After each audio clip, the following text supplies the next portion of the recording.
આપ સર્વોને હેતપૂર્વક જય શ્રી સ્વામિનારાયણ। આજની સત્સંગ કથા વાર્તા નિજ મંદિર સાવરકુંડલા।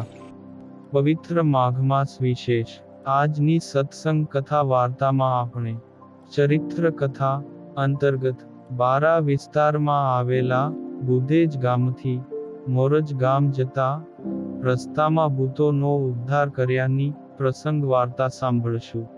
મહાપ્રભુ ભગવાન શ્રી હરિ જ્યારે કાઠીસવારો સાથે ગોલાણાને આરે સાબરમતી નદી ઉતરીને બારા વિસ્તારમાં આવેલા બુધેજ ગામથી મોરજ ગામ જતા હતા, ત્યારે વચ્ચે ધરાધાર આવી। એ વંકી ભૂમિમાં એકાએક પડકારા થયા કે મારો મારો। આવો અદ્રશ્ય અવાજ સાંભળીને કાઠીસવારો તો સાવધ બની ગયા। ત્યાં તો બીજી ગર્જના સંભળાણી, જો હો, એકે સ્વાર જીવતો ન જાય। ચારે કોરથી ઘેરી લઈ મંડો ધમારવા। તે આવા પડકારા સાંભળીને કાઠી દરબારો પોતપોતાના હથિયારો ઝટ હાથવગા કરી આ અવાજ ક્યાંથી આવ્યો એ જાણવા માટે આસપાસ દ્રષ્ટિ દોડાવા લાગ્યા। એની હજુ કાંઈ સમજ પડે તે પહેલા તો ખૂંખાર લડાયક ઘોડાઓની એક સામટી ભયાનક હણહણાટીઓ સંભળાણી ને તબડાક એવા તોફાની અવાજોએ કાને અથડાયા। આથી તો કાઠી દરબારોના ઘોડામાં નાસભાગ મચી ગઈ।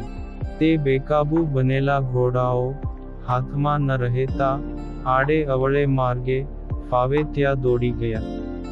આમ ગભરાટમાં તો કોઈના હાથમાંથી હથિયાર સરી પડ્યા, કોઈના મસ્તકેથી પાઘડીઓ પડી ગઈ, કોઈના પગમાંથી ખાસડાની ખસી ગયા।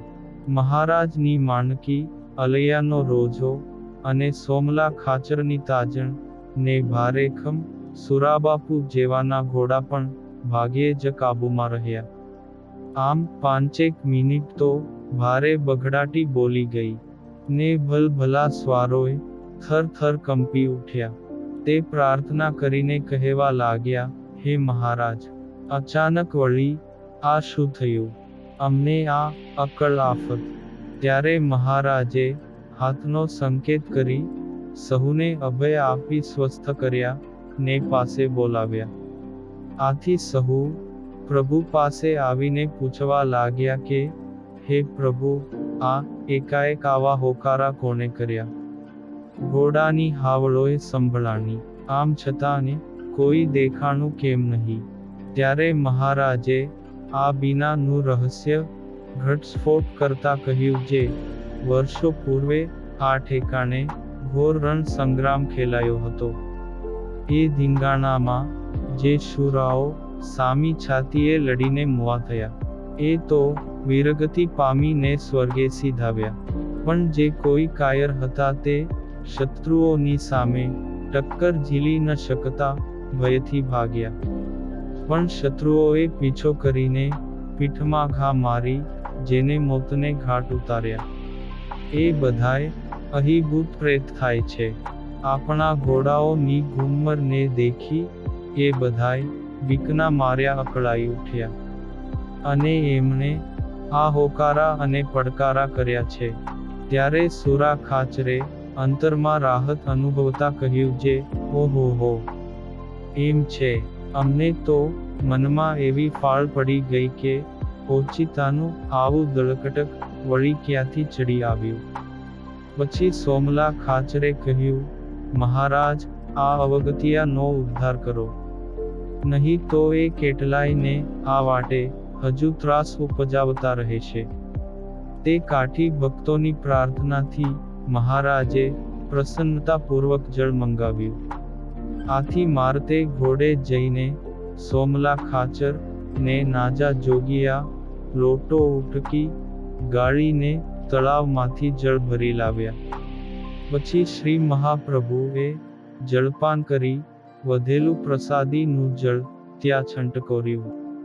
આથી સર્વે પ્રેતાત્માઓ કહેવા લાગ્યા, હે પ્રભુ, આપે ભારે કૃપા કરી અમોને પાવન કર્યા, હવે અમોને સદગતિ આપી ઉદ્ધાર કરો। તે ભૂતોની પ્રાર્થના સાંભળી મહારાજે કહ્યું, હે પ્રેતાત્માઓ, તમારો આ ભૂતોનો દેહ હવે પડી જશે. તમે સત્સંગમાં સારે ઠેકાણે જન્મ ધરશો. ત્યાર પછી મારી ભક્તિ કરી મારા ધામને પામશો. મોરજના માર્ગે એ ભૂતોનો ઉદ્ધાર કરીને મહારાજ કાઠી સ્વારો સાથે મોરજ ગામ આવીને હરિભક્ત ગોકળદાસ ગઢવીને ત્યાં રાતવાસો રહ્યા. આ પુનિત પ્રસંગ આજે શ્રી હરિ લીલામૃતમ કળશ 7 વિશ્રામ 66 માંથી સાંભળ્યો.